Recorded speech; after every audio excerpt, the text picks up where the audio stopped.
आपको पता है कि 12 जनवरी को UFBU IBA मीटिंग थी।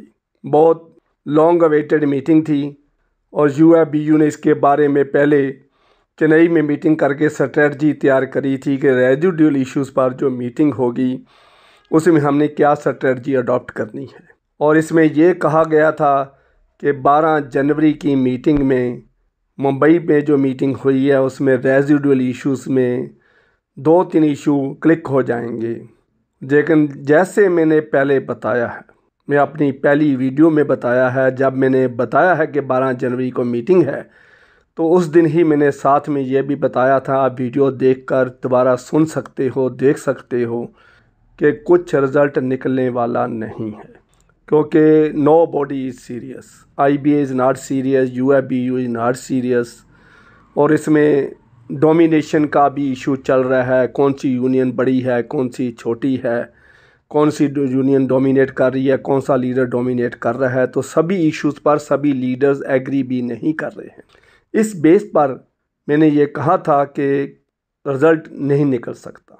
तो वही बात हुई, UFBU का लेटर आया है और उसमें उन्होंने पहले 2 पेज का लेटर है। पहले पेज पे तो पुरानी बातें ही बताई हैं कि हमने ये करा, हमने वो करा, CLC ने इंटरवियर करा, हमने स्ट्राइक कॉल करी, हमने स्ट्राइक को डेफर किया, उन्होंने कैंसिल किया या डेफर किया, कुछ भी है।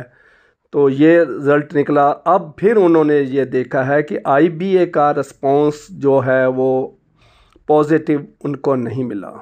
5 डे बैंकिंग, तो आज मैं उनके लेटर की जो 6 डिमांड्स हैं वो आपको पढ़ के भी सुनाता हूँ। आप सुनिए क्या डिमांड्स रखी हैं उन्होंने। बाकी बातें मैं नहीं कर रहा क्योंकि वो पहली पुरानी बातें हैं, CLC वाली बातें हैं, वो आपको पता ही है। तो इसलिए उन्होंने 6 डिमांड जो है, introduction of banking, 5 day banking a week, updation of pension for past retirees, number 3 पे है resolution of residual issues, number 4 पे adequate recruitment in all cadres for to ensure better customer service, scrap new pension scheme and restore old pension scheme, बिल्कुल ठीक है। Number 6 पे immediate commencement of negotiation on charter of demand for wage revision. ये उनकी demands हैं। तो वो उसके बाद वो कह रहे हैं कि हमारा कोई इशू नहीं निकला है, हल नहीं हुआ है, इसलिए उन्होंने स्ट्राइक की कॉल दे दी है।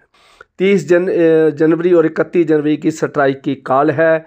इससे पहले उन्होंने कोई एजिटेशन प्रोग्राम बताया है। 14 जनवरी 2023 को सर्विंग स्ट्राइक नोटिस, 16 जनवरी को डिस्प्ले ऑफ पोस्टर्स, 20 जनवरी को डीमोनेटाइजेशन और डेमोस्ट्रेशन एट ऑल सेंटर्स, 24 को बैज वीयरिंग है, 25 को डेमोस्ट्रेशन एट ऑल सेंटर्स फिर है, 27 को प्रेस स्टेटमेंट है और 30 और 31 all India strike off all banks है।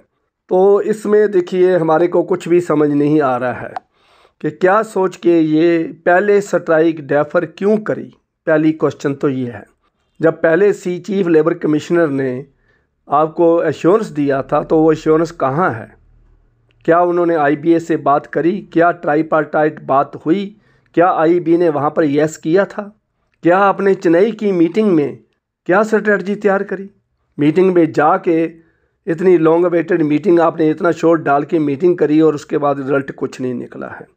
और उसके लिए आप रिक्वेस्ट कर रहे हैं नेगोशिएशन स्टार्ट करने की, वेज रिवीजन की बातचीत करने की, जबकि 3 महीने बीत चुके हैं। अब आप देखिए। और तीसरी बात ये है कि अगर स्ट्राइक की कॉल आप देते हो, देखो डेमोस्ट्रेशन भी हो जाएगा, बैज वीयरिंग भी हो जाएगी, लंच टाइम स्ट्राइक भी हो जाएगी, सारा कुछ हो जाएगा, स्ट्राइक नोटिस भी हो जाएगा। ये 5 प्रोग्राम हो जाएंगे। जब 30 जनवरी और 31 जनवरी की स्ट्राइक की बात आएगी तो बीच में चीफ लेबर कमिश्नर कोई गवर्नमेंट का इंश्योरेंस कुछ ना कुछ आके आप स्ट्राइक डेफर कर दें। स्ट्राइक डेफर होने के बाद फिर क्या होगा? फिर ये 2 महीने बाद ये लेटर मीटिंग करेंगे UFBU की, फिर उसके बाद ये IBA को लेटर लिखेंगे हमारी नेगोशिएशन स्टार्ट करो, फिर वो 12 मई की डेट दे देगा। उसके बाद फिर वो मीटिंग करके ऐसे करते करते 3-4 साल निकाल देंगे। अब बैंक का स्टाफ जो है फ्रस्ट्रेटेड है, बैंकर बहुत निराश है, बैंक का रिटायरी बहुत निराश है।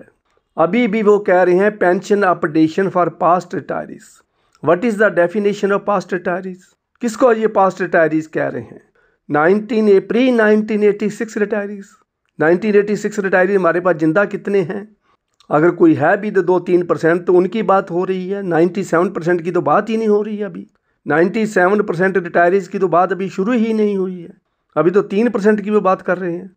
जब तक वो वेज रिवीजन होगी या पेंशन अपडेशन होगी, जब तक उनका एरियर मिलेगा वो 3% भी चले जाएंगे।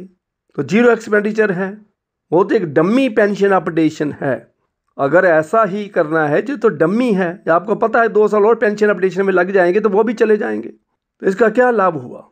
यूएबीयू लीडर साहिबान बहुत सुलझे हुए लीडर हो, सारी ज़िंदगी आपने बैंक में लगाई है, आपको बहुत तजर्बा है, आपको आईबीए के साथ डील करने का बहुत तजर्बा है, आपको गवर्नमेंट के साथ डील करने का बहुत तजर्बा है, चीफ लेबर कमिश्नर के साथ नेगोशिएशन का बहुत तजर्बा है।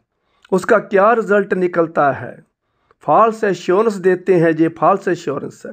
तो आईबीए के साथ ऐसे नेगोशिएशन स्टार्ट कर लेना और 2-2 महीने के बाद वो मीटिंग रख लेते हैं और मीटिंग के बाद आप 10 मिनट में उठ के आ जाते हैं, तो रिज़ल्ट नहीं निकला। तो इसीलिए 2 दिन की स्ट्राइक को कन्फर्म्ड स्ट्राइक माना जाए।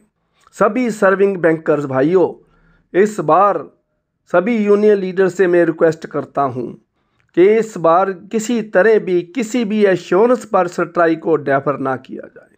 अगर करना भी है तो पहले नेगोशिएशन करके रिटर्न रिप्लाई लेके उसके बाद इसको डेफर किया जाए। आप कितने एश्योरेंस ले चुके हो, धोखा कितनी बार हो चुका है, तो समझ में नहीं आता है। कहने को ये होता है कि जो इंसान ठोकर खाता है, खाने से पहले समझ जाए उसको देवता कहते हैं, जो ठोकर खाने के बाद समझ जाए उसे इंसान कहते हैं, जो ठोकर खाने के बाद भी ना समझे उसे मूर्ख कहते हैं। हम ठोकर खाने से पहले नहीं समझे, हम देवता नहीं हैं। हमें ठोकर खाने के बाद समझना चाहिए, अगर नहीं समझते तो हम मूर्ख हैं। इसमें कोई दो राय नहीं रह जाती है। आईबीए, सीएलसी, गवर्नमेंट सब बेफूल कर रहे हैं बैंकर्स को, बैंक रिटायरीज को। 15 लाख को एक खिलौना बुलाया हुआ है। 15 लाख बैंकर्स और रिटायरीज सारे मिलके टोटल 15 लाख स्ट्रेंथ बनती है।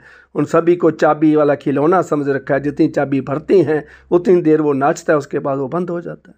तो मेरे लीडर साहिबान जो सुन रहे हैं, यूएबीयू के लीडर साहिबान, एआईबीए के लीडर साहिबान जो भी सुन रहे हैं, तो इसको सीरियसली लें, इसको सीरियसली आगे बढ़ाएं और स्ट्राइक को किसी कीमत पर डेफर ना करें। मुझे आशा है कि वीडियो को आगे शेयर करना, लाइक करना और सब्सक्राइब करना नहीं भूलोगे। Thank you very much.